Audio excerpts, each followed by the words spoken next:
किसी मशहूर लेखक ने बड़ी अच्छी बात कही है कि जीवन चुनावों का परिणाम है। अगर आप आज एक अच्छी जिंदगी जी रहे हो तो इसका मतलब है कि आपके पुराने चुनाव या पसंद सही थी, और अगर आज आप अपनी जिंदगी में संघर्ष कर रहे हो तो इसका मतलब है कि आपके पुराने किए गए चुनाव या पसंद सही नहीं थी।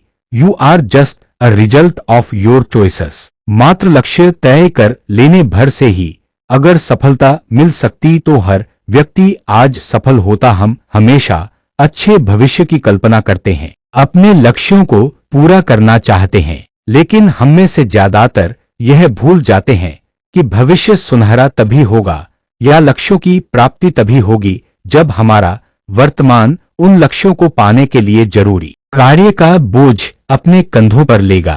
सदैव याद रखें, एक संघर्षशील वर्तमान ही एक उज्जवल भविष्य की नींव डालता है।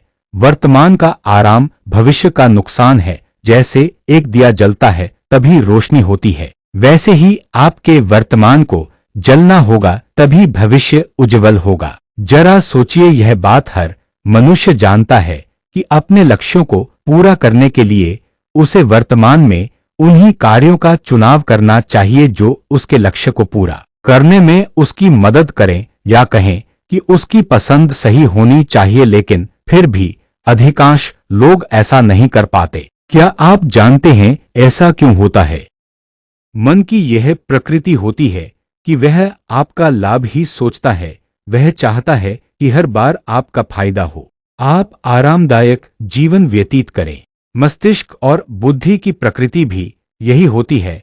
अंतर सिर्फ इतना होता है कि बुद्धि सामंजस्य बैठा पाती है दूर के लाभ और पास के लाभ के बीच में, परंतु मन सदैव ही लाभ के बारे में ही सोचता रहता है। मस्तिष्क जानता है कि दूर के लाभ के लिए नजदीक का लाभ त्यागना होगा, परंतु मन पास का और दूर का दोनों का लाभ ही अपने पास रखना चाहता है, जो कि संभव नहीं है। जो व्यक्ति मन पर मस्तिष्क को विजय बना देता है, या कहें कि मस्तिष्क को तरजीह देता है, वह सदैव अपने लक्ष्यों को प्राप्त करता है। और जो व्यक्ति मन के नियंत्रण में रहता है या मस्तिष्क से ज्यादा तरजीह मन को देता है, उसके लक्ष्य कभी पूरे नहीं हो पाते। वह व्यक्ति सदैव कुंठाग्रस्त जीवन जीता है। लक्ष्य बनाते समय मन उन लक्ष्यों से तो सहमत होता है, किंतु वह लक्ष्य को प्राप्त करने वाले आवश्यक कार्य से नहीं।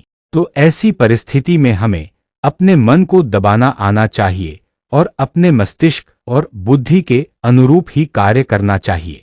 मन एक छोटे बच्चे की भांति होता है। वह निर्मल है, पवित्र है, ईमानदार है, किंतु नासमझ भी है और जिद्दी भी है। जैसे एक छोटा बच्चा दूध पीने में हमेशा आनाकानी करता है, किंतु अगर आप बच्चे से पूछेंगे कि आप पावरफुल बनना चाहते हो या कमजोर, तो हमेशा बच्चे का जवाब यही होगा कि वह पावरफुल बनना चाहता है, किंतु वह समझना ही नहीं चाहता कि पावरफुल बनने के लिए दूध पीना आवश्यक क्यों है। तब ऐसी स्थिति में हम बच्चे को डरा धमका के या समझा बुझा के या कोई भी और युक्ति लगा के दूध अवश्य पिलाते हैं, क्योंकि हम जानते हैं यही उसके लिए सही भी है। बिल्कुल इसी तरह हमें अपने मन को भी संचालित करना होगा।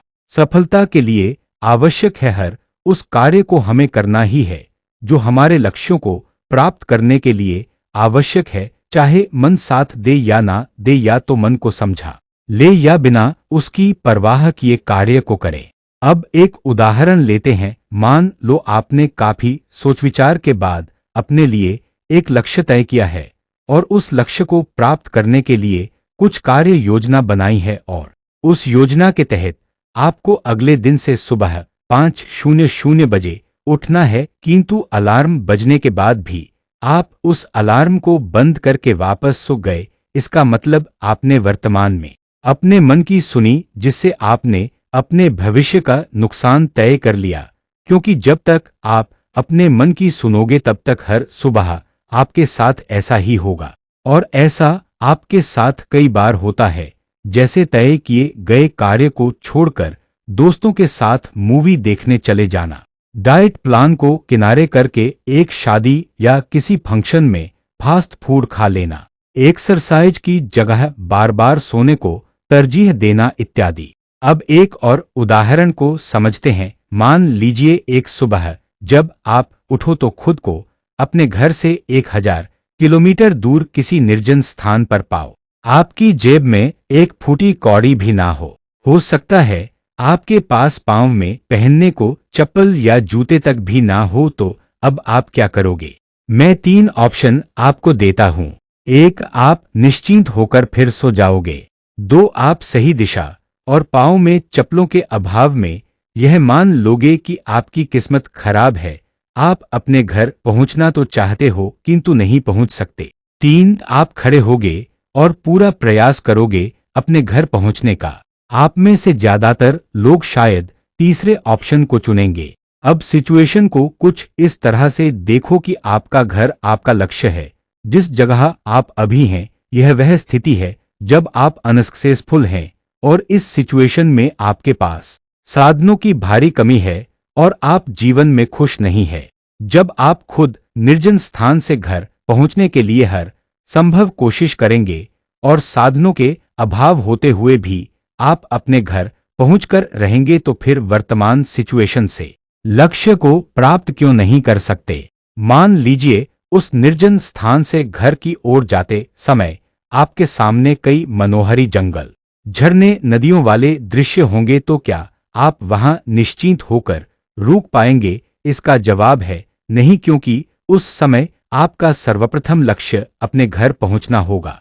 किंतु जब हम लक्ष्य तय कर कार्ययोजना पर अमल करना शुरू करते हैं तो क्यों किसी टेम्परेरी लाभ के चक्कर में अपने परमानेंट लक्ष्य को भूल जाते हैं और परमानेंट बेनिफिट से भी हाथ धो बैठते हैं और जीवन को और मुश्किल बनाते चले जाते हैं। ऊपर के एल्गोरिथम से हम इसे अच्छे से समझ सकते हैं। लक्ष्य को निर्धारित करने के बाद अधिकांश लोग असफल इसलिए होते हैं क्योंकि उनका मन लॉन्ग टर्म बेनिफिट को नजरअंदाज करते हुए टेम्परेरी बेनिफिट को पाना चाहता है। जबकि जो लोग महान होते हैं और अपने लक्ष्य को प्राप्त करते हैं वह यह बात अच्छी तरह से जानते हैं कि टेम्परेरी बेनिफिट सिर्फ टेम्परेरी है और इस पथ पर चलकर वह अपने आने वाले समय में अच्छा बेनिफिट हासिल कर सकते हैं। इसलिए वह हमेशा टेम्परेरी बेनिफिट की परवाह ना करते हुए सिर्फ प्रथम मार्ग को ही चुनते हैं। दूसरे मार्ग में हमें कुछ समय के लिए तो फायदा अवश्य होता है किंतु उस पर चलने से हमें लॉन्ग टर्म नुकसान होने का खतरा रहता है और अधिकांश लोग सब कुछ समझने के बाद भी दूसरे मार्ग को ही चुन लेते हैं। इसे समझते हैं कि वह ऐसा क्यों करते हैं। इसके लिए हम एक उदाहरण को समझेंगे। मान लीजिए आपका लक्ष्य 6 महीने में 10 किलो वजन कम करना है और इस लक्ष्य को हासिल करने के लिए निर्धारित किए गए कार्य में से एक कार्य रोजाना सुबह 5:00 बजे उठकर व्यायाम करने का है और आप डेली सुबह अलार्म को फिर से बंद करके सो जाते हैं और 8:00 बजे उठते हैं। यहाँ आपका मन आपको ऐसा करने के लिए प्रोत्साहित कर रहा है। उसने शॉर्ट टर्म बेनिफिट का तो ध्यान रखा कि अभी का बेनिफिट नींद लेना है, किंतु ऐसा नहीं है कि वह लॉन्ग टर्म बेनिफिट को भूल गया है। यह कार्य उसने कल तक के लिए टाल दिया है। आपके मन के अनुसार आप अभी नींद लेकर शॉर्ट टर्म बेनिफिट और कल से इस प्रक्रिया को शुरू करके लॉन्ग टर्म बेनिफिट जो कि 10 किलो वजन कम करना है को भी अचीव कर लोगे। किंतु यही तो मन का जाल होता है, क्योंकि वह यही प्रक्रिया डेली फॉलो करता है और कई दिन तक बार बार ऐसा करता रहता है और फिर कुछ दिन बाद कार्य योजना खराब होने की वजह से वह अपने लक्ष्य को भूल जाता है और अधिकांश लोग अपने लक्ष्य को ना पाने के दुख को कम करने के लिए बचकाने से एक्सक्यूज देने लग जाते हैं कि मेरे लिए वजन कम करना असंभव है, मैं कितनी भी कोशिश कर लूं पर सुबह उठ ही नहीं सकता इत्यादि। यह प्रकृति का मानव को दिया वरदान है कि आप अतीत को याद कर सकते हैं, भविष्य की कल्पना कर सकते हैं और आज यानी कि वर्तमान में कार्य कर सकते हैं। आप अपने अतीत के अनुभव से सीखकर भविष्य की कल्पना को साकार करने के लिए वर्तमान में कदम उठा सकते हैं। आप कितने भी बुद्धिमान क्यों ना हो, कार्य तो आपको वर्तमान में ही करना पड़ेगा, तभी उसका फल आपको भविष्य में प्राप्त होगा। यदि आप यह सोच रहे हैं कि भविष्य की कल्पना को साकार करने के लिए जरूरी कार्य भी आप भविष्य में ही कर लेंगे, जबकि वह कार्य आप अभी भी कर सकते हैं, तो यकीन मानिए आप वह कार्य कभी भी नहीं कर पाएंगे। सदैव याद रखें, शॉर्ट टर्म बेनिफिट और लॉन्ग टर्म बेनिफिट कभी साथ नहीं हो सकते। लक्ष्यों को प्राप्त करने का मार्ग सदैव कष्ट भरा ही होता है। वर्तमान का कष्ट भविष्य की खुशी है और आपको सदैव भविष्य की खुशी का ही पीछा करना है, तभी सफलता आपके कदम चूमेगी। आपको अपनी वर्तमान की पसंद को सही रखना होगा। अगर आप अपने लक्ष्यों को प्राप्त करना चाहते हैं तो वर्तमान में अपने मन से हर बार